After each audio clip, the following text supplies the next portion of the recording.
Hey everybody, Sean with Triangle of Truth here, and I am back with another suggestion video. This week I've got 5 titles that recently myself and a few of the others, like there's really a few other people. Everyone else here at Triangle of Truth has been reading, and so I thought I'd go ahead and just compile a list of some of the favorites, at least for me, and give them to you guys to check out at your local comic shop. So the very first one on my list is called Wellington, and this is from IDW Comics. The basics of this one is it's about the Duke of Wellington, except with a supernatural twist. Instead of, he's a military hero, blah, blah, blah, but what this is going to cover is him telling tales of exploits against his battle against monsters, the supernatural, stuff like that. I just finished issue 1 of it, actually a little earlier tonight, and so I thought I'd throw it on this list because it was really intriguing, and I thought it was cool. I think this should be something that people should check out. I definitely am going to go find out how many more issues are in the series, and actually if there's a trade out already, I'm just going to go ahead and buy that, read it, maybe you'll see a review here on the channel. But definitely give that one a check if you're into the 1800s in England mixed with monsters and supernatural. The next one I have is a title from Scout, who has absolutely been killing it this year, just the last couple years in general, but they are really making big strides into a lot of things. And this is one that just came out called Atlantis Wasn't Built for Tourists. Just finished issue 1 as the series just debuted, and instantly hooked. Trying to wrap my head around. I do apologize. I don't know a lot about the different supernatural monsters beyond, your werewolves, vampires, zombies, stuff like that. So what the main character actually is, I'm not entirely sure. But I know the story is kind of centered around a small town, some vampires, and a strange guy that has a secret of his own that he's kind of hiding from everybody. But you do see it in the book. That's all I'm going to tell you.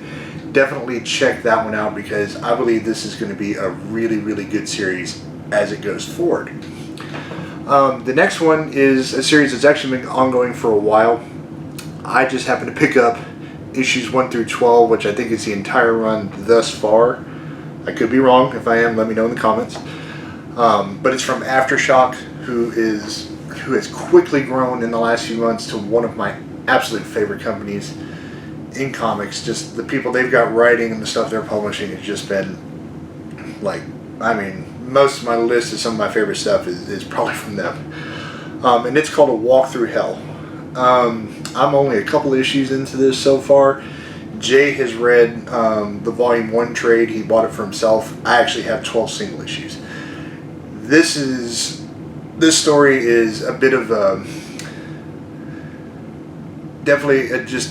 it'll screw with your head. You think you know what's going on, and you really don't. I will say this, just get through like the first half or so of the first issue, first quarter, and then it gets to the last few pages really, really are where the plot thickens, and you have just a what the F moment. And then the second issue is, and it just the same thing, but it's the entire issue long. So definitely check that one out. It's definitely something that's a mind twister, and that's what I really think people will like about it. Plus, it's a Garth Ennis book. Garth kind of kills it, man. Definitely becoming one of my favorite writers pretty quickly. The next one I got is a crossover, and when I saw it, I was like, I need to have this one added to my pull list because it's just two well-known universes at this point, both in movies, comics, you name it. And that's Transformers: The Terminator. I wasn't sure what to expect when I got issue 1 when it debuted.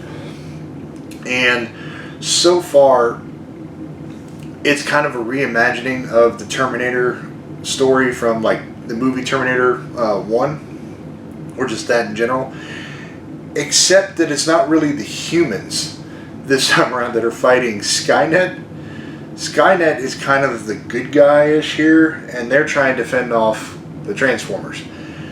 and the whole thing starts back, but instead of going back to like 1984 Los Angeles or whatever year it was, I think it was 84, they go back to Portland, Oregon. So they definitely do change a few things, but they send the T-800 back, and that story kind of gets going from there. So this is one that I highly encourage. If you're fans of both universes, definitely check it out, because it's a crossover that really, really works, really makes some sense, and I like the way that it's being done so far. The very last one I wanted to throw this on here. I know I haven't been giving the big two some love.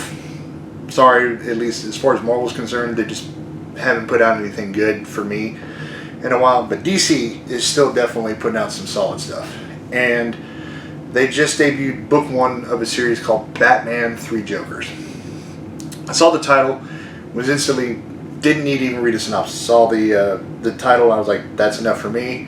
When I see that Jeff Johns is writing this, again, that's just an automatic, you get my money, because Jeff Johns in writing anything in the DC universe is just, anything he does is gold, as evidenced by what he did with the New 52 universe and the Lanterns and just everything in general. So definitely give that a look, because it's a bit of a reimagining of some of the Batman lore, and tells the tales of what if there were 3 Jokers.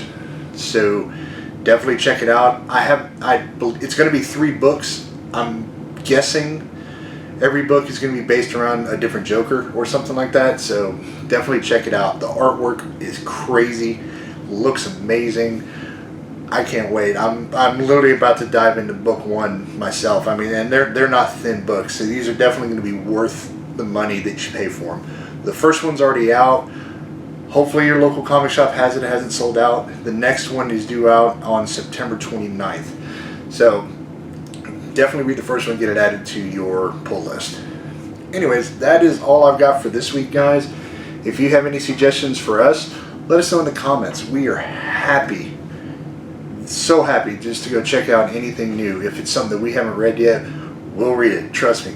I mean, at the very least, we can give it, if we don't like it, oh well. It's not a big deal. I mean, that's what comics is all about, discovering and just expanding your universes. I hope everybody is staying safe, stay healthy. I'll see you guys next time. Later.